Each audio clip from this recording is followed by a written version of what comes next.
What's up, YouTube, and welcome back to my channel. I want to say good morning to you. It is 10 o'clock here where I am when I'm recording this video. So happy spring break if you're on spring break. I know that some of the colleges in my area are doing that. And thank you for spending the time with me. I am a certified mental performance consultant and a certified personal trainer. And on these videos, we look at things to do with the field of sport and performance psychology, and we're going to do another installment of CMPC Reacts. Last time we watched an episode of World's Toughest, Special Forces World's Toughest, and we're going to do episode 2 of that today. Days, we freaking own you. You belong to us. So let me give you a quick recap on what happened last time. So they've only been on this course for like a full day, 24 hours or maybe a little bit more than that. They've had one medical discharge because they thought that she broke her neck. Turns out she didn't, which is a good thing. And then one other discharge because he had dehydration. Don't quit on a bad day.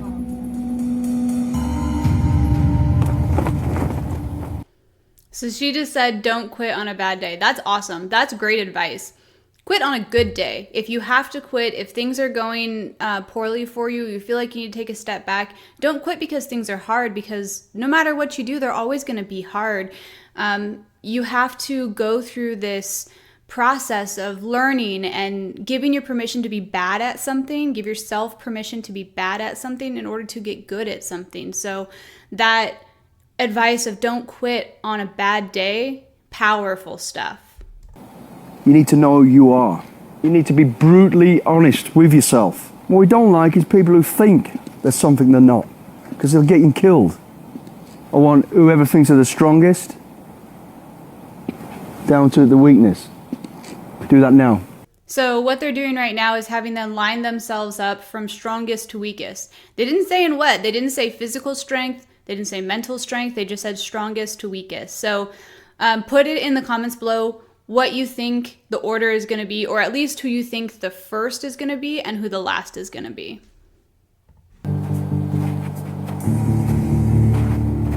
Rankings agreed. Number 13, NBA All-Star Dwight Howard, assuming the position as the strongest recruit. At the end of the line, self-elected weakest recruit. Number 1, actress Beverly Mitchell. From here on, is work on those weaknesses. I want to move up 2 places. So get these up and keep them up. Got it? Yes, sir. So once they were all ranked in order from weakest or strongest to weakest, staff said, what you need to do now is focus on those weaknesses and think about, I want to move up 1 or 2 spots. Great advice. When I'm working with clients on goals, it's easy to think of that long-term big goal. I want to lose 50 pounds. I want to be able to run a mile without stopping. Whatever that big goal is, that's easy to pick out. What's harder is the small goals that are going to get you there. So what are you going to do day to day? What are the actions you're going to take day to day, week to week, to get you to that long-term goal at the end of 6 months, a year, whatever it may be? So I really like that he said 1 to 2 spots, not something unrealistic. Like if you're at the end, you want to try to be up at the front, because while that might be a great goal for a long period of time, they're only there for 10 days. So what could you do to move up 1 or 2 spots is a great realistic goal to have in your mind when you're going through something like this. So that was awesome. Let's keep going.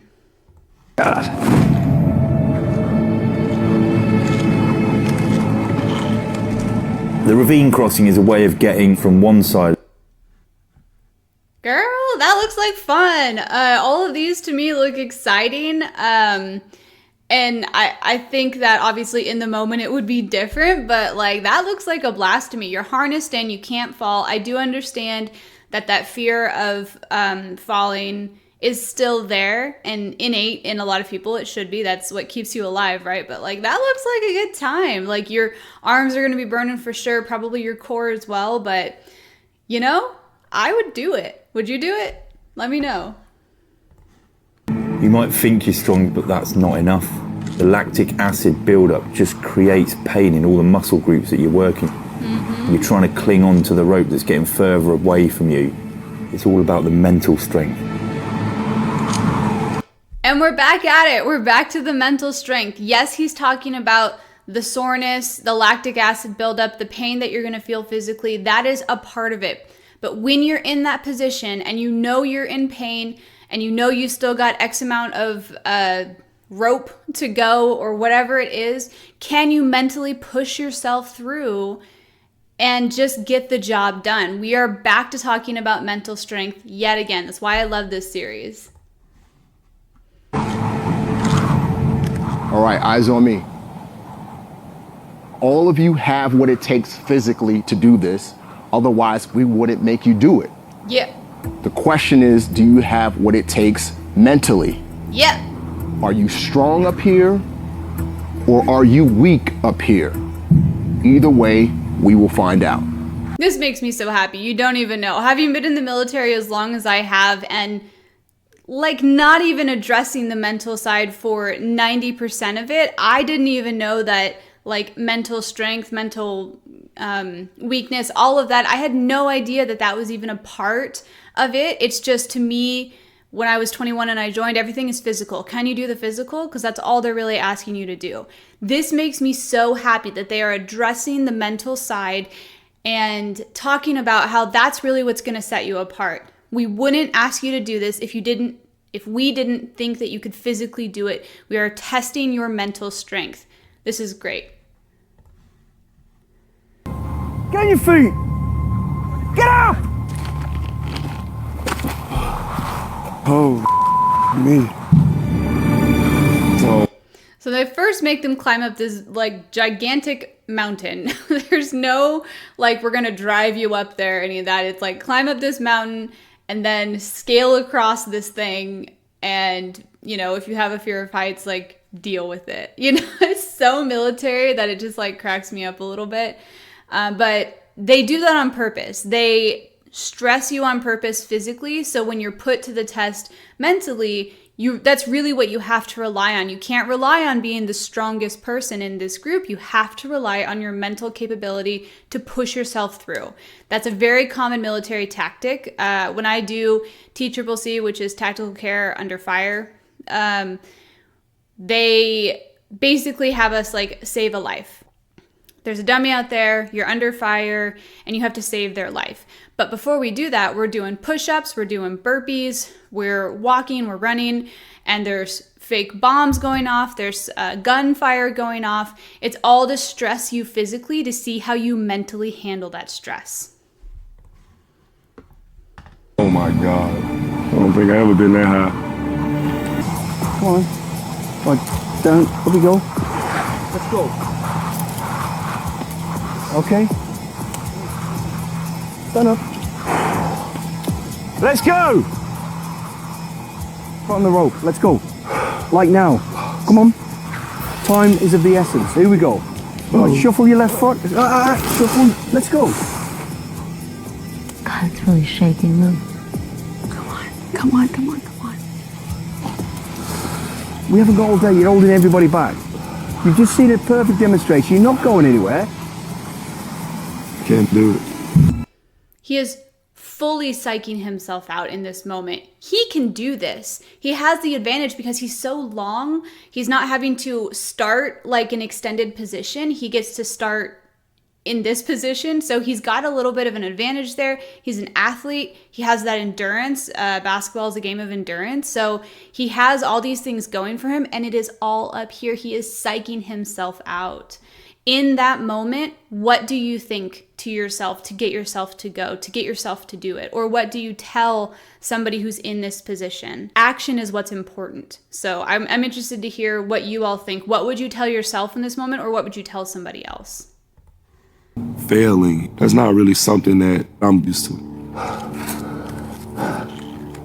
It tends to put me in my own head and make me overthink situations. How was it? So what he's describing is analysis paralysis, and that's probably what was going on when he kept stepping up like he was getting ready to go, stepping off, stepping up, stepping off. He's overthinking what could happen. What could the possible outcomes be? I might fail. I might get through it. This might hurt. I'm really scared. And all these thoughts pile onto each other, and you just get paralyzed. You just get stuck. So that's a really hard thing to break out of. So getting out of that analysis paralysis can be really challenging, and it can have detrimental effects on performance like we just saw. I'm having real reservations about doing this. You guys can do this physically, Yeah. right?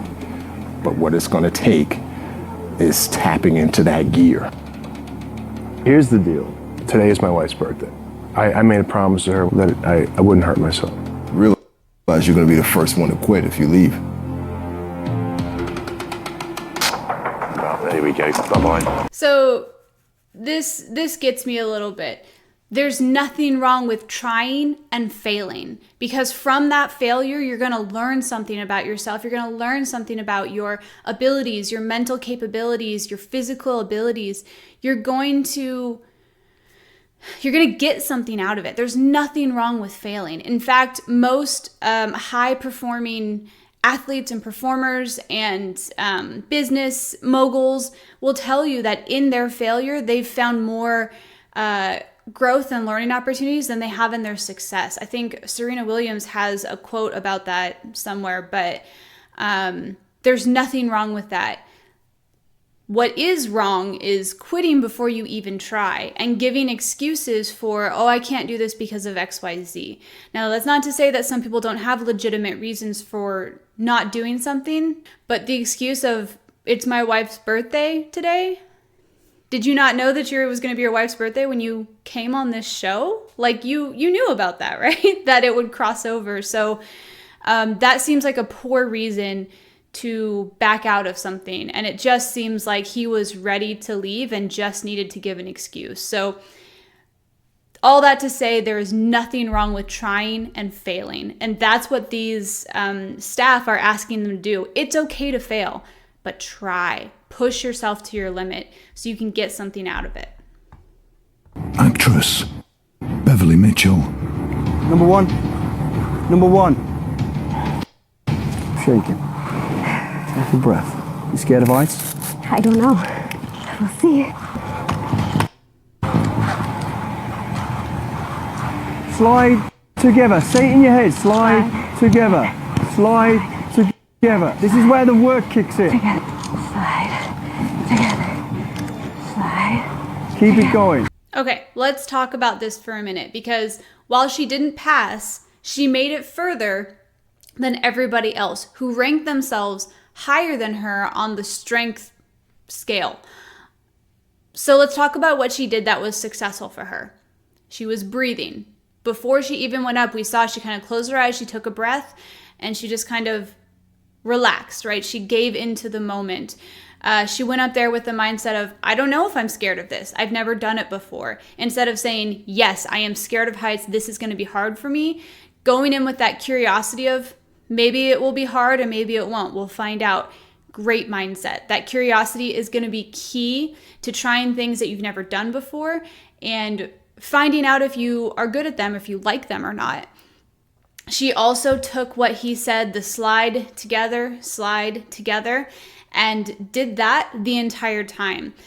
It was kind of quiet, but you could kind of hear her saying it to herself over and over again. So in that, she kept herself present in the moment, and she completed further. She went further than everybody else has done so far. And I hope that when she comes down from this, she feels proud of herself, because physically, she may just not have the physical strength to be able to do this, but mentally she pushed herself further than she probably thought she could, and further than everybody else so far. So let's all give a round of applause to Beverly Mitchell for this. So she came down and she said, I did so bad. I was so close. I didn't get it.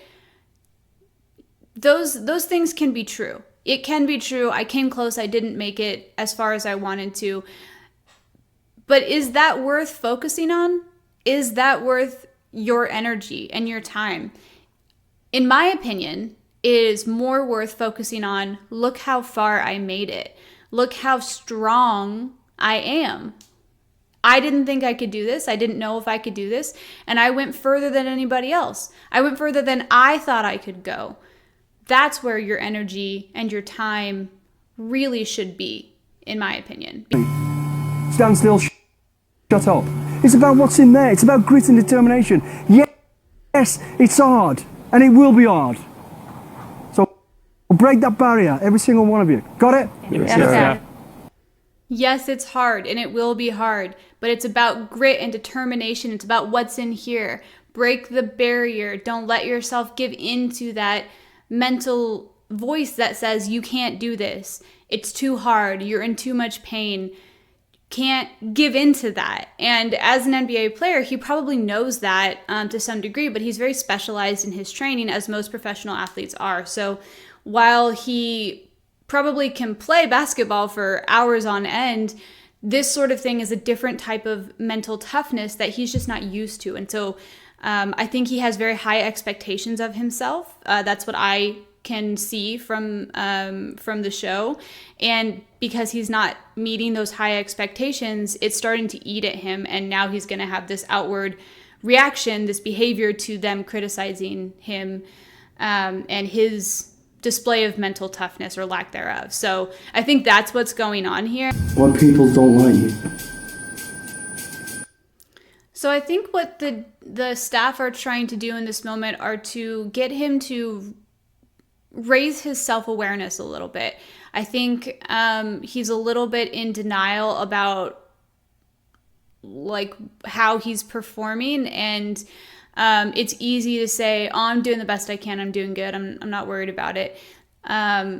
It's harder to like really look at yourself and say, yeah, I'm struggling in these areas and I am working on it, or I don't know what to do about it.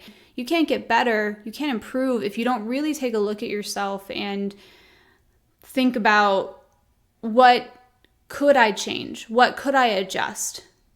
Does what they're saying have any validity? Let's look at the evidence. So I think that's what they're trying to do, is get him to kind of raise his awareness around what's going on, rather than putting up these walls and just saying, I'm good, I'm fine.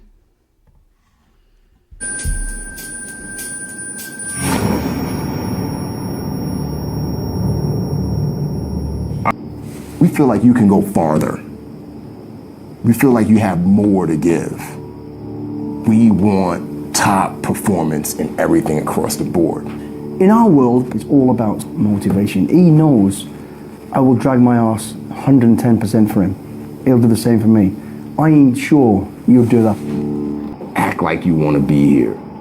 Show that commitment. Give 100%. So it's over to you. I got you. Yeah, so they're challenging him. Really look at yourself and try to break down those walls that he said earlier. He kind of gets criticized for being like laid back or lackadaisical, nonchalant. And that can be a defense mechanism that one uses when they're in the public eye or they're criticized a lot. So they give that I don't care energy. And understandable to a degree, but they're asking him, like, do you want to be here? Do you actually care? Take a look at yourself, how you're presenting yourself, the energy you're giving off, and the effort you're putting forth into these challenges and what we're asking you to do. And if you don't want to be here, why are you here? What is the point? That can be a really powerful and important introspective look into your life, into your performance. And it can also be really challenging. But like, do you care? Do you want to be here? Those are fair questions when you give off the energy of no, I don't care, no, I don't want to be here. That self-awareness piece can be really powerful and also really challenging for people to embrace. And really, that's where you start to find and see change in your life, is when you look inside and you see, oh, that's an area of growth. That's something that I want to work on, rather than saying I'm good, I'm fine. Probably the worst case scenario we find ourselves in is conflict. And the way we get through conflict is through aggression. So really interesting that he said that, is how you meet conflict is with aggression. I might disagree in some areas, but in this situation, special forces, it makes sense what he's saying. A lot of people think that anger and frustration are really negative emotions and they only take you to a negative place. Personally, I disagree. Some people need that anger and aggression to really push them to their best. There's nothing wrong with using your emotions that naturally come up in different situations to your advantage. It's knowing how to use them to your advantage and not letting them take over your whole being. It's important to recognize that that those emotions come up and you don't want to stifle them. You don't want to push them down or push them away. Use them to your advantage, just like you do with a positive mindset and gratitude and challenging yourself and all that. Anger and frustration are used in the same way, just harnessed differently. So let's see what they're going to do, how they're going to meet fire with fire. To apply aggression violently until I, who is in control, say stop. When you hear stop, get rid of that feeling of anger, stand up and chill out, all right? I just want you to get in there, get the job done, and show me how scary you really are. Get it? Because she's scary, Spice. Get it? The pun. You just feel helpless. On a daily basis, you're being yelled at and called horrible names. Come here. Here. I would hope, and I say the word hope, that being put in these situations will repair some of the damage that has been done. Go on, get in there, get in there. Go on, show me some aggression. Keep going. Get up, no control, let's get in there.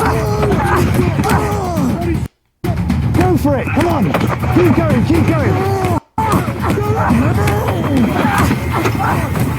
Stop! Right, stand up. Come here. How was that? How was it? Sick. You feel sick? But it is good. It is good.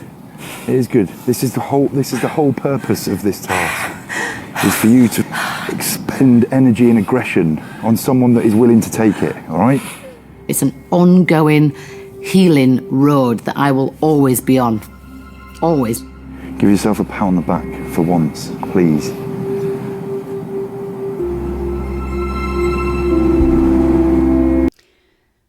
I almost get emotional watching that.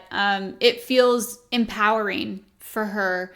And for anybody who's been in a situation like she's talking about, where she's had to endure abuse and pain, and it almost feels like she's getting to, in a healthy way, fight back a little bit, and so that almost gets me teary-eyed. So I'm really proud of her, and I hope that she continues on the healing journey that she's currently on.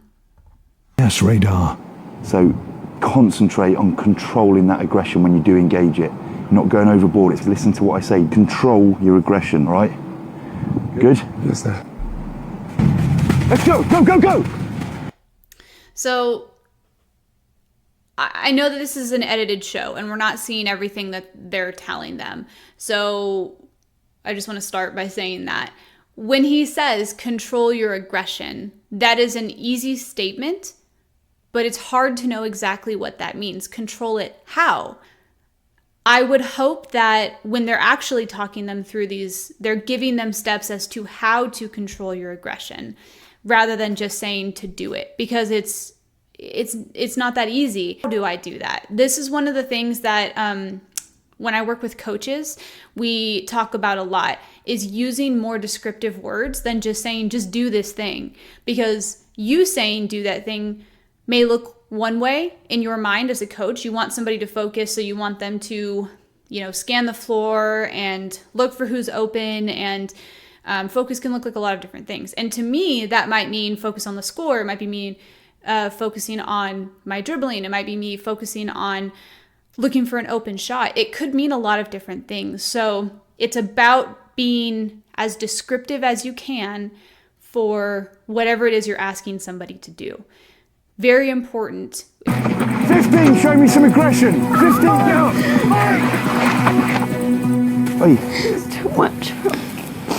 weak as anything. It looks pathetic. Right, go over to the DS as quickly as you can. You feel better? So this would be a good time to maybe ask her what's going on. Do you have a history of being in physical violence? Is this something that's triggering for you? It would be important to ask those questions before, so we know what's going on before. But this is another good example of looking at somebody holistically. Yeah, you want them to perform. It might seem like an easy task to you. Just go in and hit somebody who is fully padded. You can't really hurt them. But that is obviously not what's going on with her. Something is going on. So it's important to dig deep in that performance and say, why is this challenging for you? What is triggering about this for you? Let's talk about it. That way you can feel more comfortable moving forward in this performance and you don't feel like it's hurtful to you or hurtful to somebody else, whatever she's feeling. Holistic work is very important. So you did okay, number 15. I want to see some aggression. Let's go, there we go, come on, keep going, keep going. All right, stop.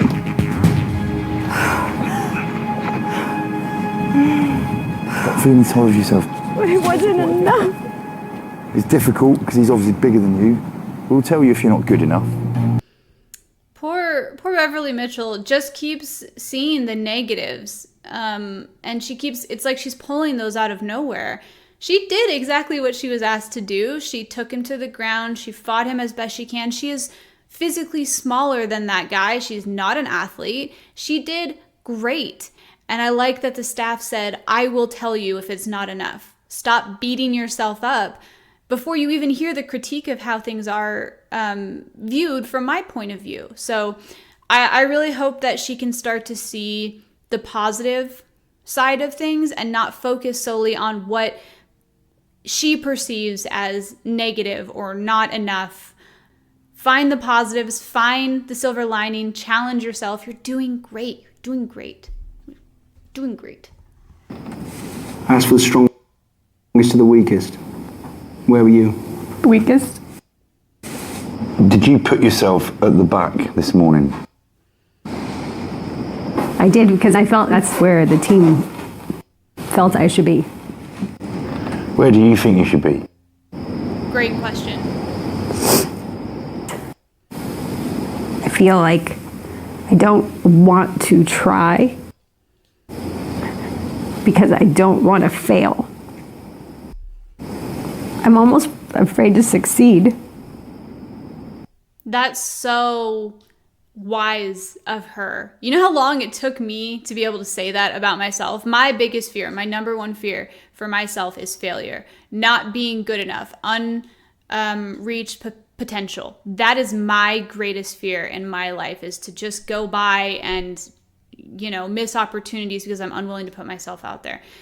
It took me years to be able to say that out loud and to really know what was going on with me. And the fact that she has figured that out is amazing. Good for her. It's a hard thing to recognize in yourself, and it's a hard thing once you've recognized it to do something about it, because you've built all these habits and these justifications in your mind for why you do what you do, why you don't try, and how that's okay, how you are telling yourself that's okay. So great observation for herself.